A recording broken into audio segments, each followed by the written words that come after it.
আরজিকর কাণ্ডে প্রকৃত দোষীদের শাস্তির দাবি ও চিকিৎসকদের নিরাপত্তার দাবিতে ইন্ডিয়ান মেডিকেল অ্যাসোসিয়েশনের পক্ষ থেকে এক প্রতিবাদ মিছিল বের করা হয়। এই মিছিলে ইসলামপুর মহকুমা হাসপাতালে চিকিৎসকদের পাশাপাশি ইসলামপুর শহর বেসরকারি নার্সিংহোমের কর্মচারী অংশগ্রহণ করেন।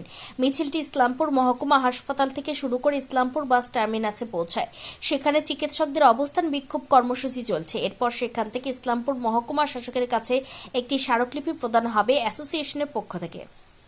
আপনারা সবাই জানেন যে কলকাতার আরজিকর মেডিকেল কলেজে জঘন্য ঘটনা ঘটেছে। একজন ছাত্রী চিকিৎসক তাকে ধর্ষণ করে খুন করে দেওয়া হয়েছে এবং সেই ঘটনার প্রতিবাদে আমরা এখানে ইসলামপুরের হাসপাতালের সমস্ত কর্মচারী, বিভিন্ন স্বাস্থ্যের সঙ্গে যুক্ত বিভিন্ন মানুষজন এবং সাধারণ মানুষজন, তারা প্রত্যেকে আজকে এখানে প্রতিবাদে একটা প্রতিবাদ মিছিল, সভা এবং এসডিওর কাছে আমাদের দাবিগুলো নিয়ে আজকে কি কি কর্মসূচি?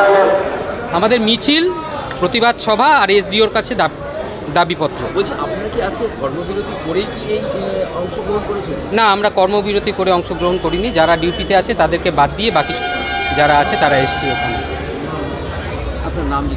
আমার নাম পার্থ প্রতিম ভদ্র।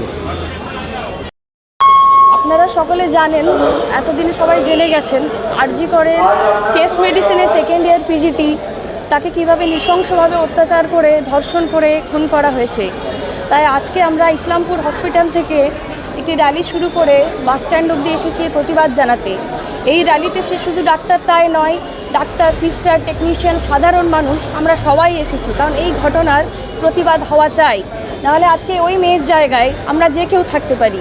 আমরা সবাই কর্মক্ষেত্রে চূড়ান্ত আতঙ্কে ভুগছি, নিরাপত্তাহীনতায় ভুগছি এবং যে বা যারা ওই ঘটনা ঘটিয়েছে তাদেরকে সঠিকভাবে আইডেন্টিফাই করে কঠিন থেকে কঠিন শাস্তি দেওয়া হোক এবং সকল মেয়ের, সে যে সেক্টরেই থাকুক, সে আইটি সেক্টরে থাকুক, সে হেলথ সেক্টরে থাকুক, সকল মেয়ে যেন কর্মক্ষেত্রে সঠিকভাবে সুরক্ষিত থাকে, এই দাবি নিয়ে আমরা আজকে এই র্যালি করছি। বলছি, এই যে নিরাপত্তা বলছিলেন, নিরাপত্তাহীনতায় ভুগছেন, এই নিরাপত্তাহীনতা কি বলবেন? নিরাপত্তাহীনতা কি চাই? নিরাপত্তা ফার্স্ট হচ্ছে, প্রথমে অনেকে বলছিল যে লেডি ডাক্তাররা যেন নাইট ডিউটিতে না থাকে এরকম, কিন্তু সেটা তো কোনো সলিউশন নয়। তাহলে আমরা এবার আস্তে আস্তে বাড়ি থেকে বেরোনো বন্ধ করে দেবো, সেটা নয়।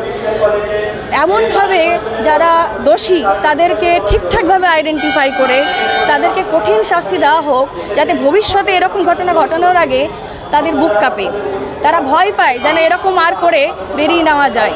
সেকেন্ড হচ্ছে, যারা যেখানে আমরা, কেউ শপিং মলে কাজ করে, কেউ হসপিটালে কাজ করে, কেউ কারো বাড়িতে কাজ করে, কেউ নার্সিংহোমে কাজ করে, সব জায়গায় যেন সুরক্ষা ব্যবস্থা থাকে, রাস্তায় যেন পুলিশি টহল থাকে, সেটা হসপিটাল হোক, সেখানে যেন ঠিকমতো পুলিশি ব্যবস্থা থাকে, যে কোনো লোক যেন যে কোনো সময়ে ঢুকতে বেরোতে না পারে।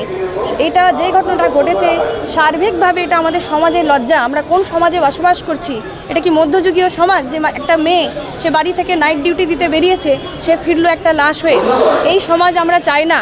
বৃহত্তরভাবে যেন আমরা সকলে মিলে সুরক্ষিতভাবে নিজের কাজ করতে পারি, নিজের ডিউটি দিতে পারি, সেই দাবি আজকে আমাদের সকলের তরফ থেকে।